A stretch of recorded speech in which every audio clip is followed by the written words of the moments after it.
Hello guys! Hello! Gagawin natin ngayon, mag-unbox tayo ng mga regalong hindi nakuha sa atin, no? Ng mga inaanak natin. So, meron tayo dito tatlo. Lupit ba? So, lumipat kasi kami ng bahay, kaya medyo malayo kami sa mga inaanak. Tsaka, yung paglipasan na to dito. So, hindi ko alam kung ano mga laman nito, kaya buksan natin. Okay? Una, hindi ko na rin alam kung ano to kasi yung iba matatagal na. Tsaka hindi ko nakalimutan kung ito para kanina itong mga ito. Kung para ba ito sa birthday o para sa Pasko. Uy!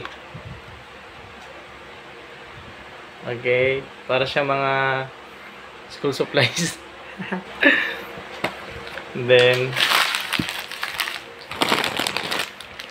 so pag ninong, siguro pang ano pa. Hindi ko alam mo. Next.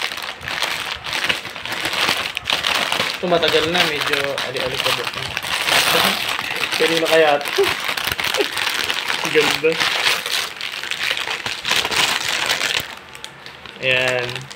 Ito yung pangalawa. So meron kasi ako dito ng tatlo. Okay.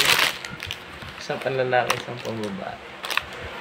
So, trivia lang guys, na mahilig talaga ako magregalo sa mga inaanak nang hindi pera. Bumibili talaga ako naman. Lalo pag mga bata. Pag malalaki, syempre hindi natin binibigyan. Yung mga maliliit lang. And then lastly, ito bago pa lang to eh. Siguro Pasko lang to. Pero kasi naglilinis ako, kaya yung galing na rin. So, ako si mama yung nag-ano nito. Si mama yung balot para sa akin. Sabi ko balotin mo. Eh, nandito nakakalot. So, hindi ko alam ba't hindi sila nakuha. Pero marami ito eh. So, nabigay na naman na yung iba. Ah, okay. Eh, parang alam ko na to.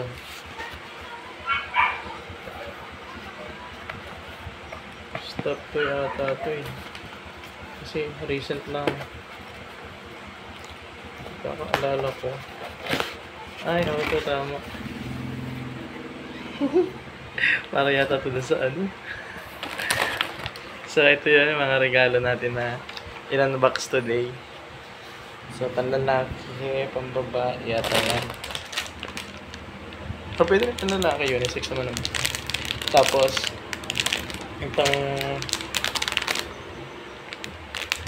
basta maganda ito eh. Binili ko pa ito dun sa may ano eh. Parang mall. So, yun lang guys. Yun yung ating mga in-unbox na regalo na hindi nakuha sa atin. Or hindi natin naibigay sa mga inaanak natin. Okay? Hi guys. Thank you.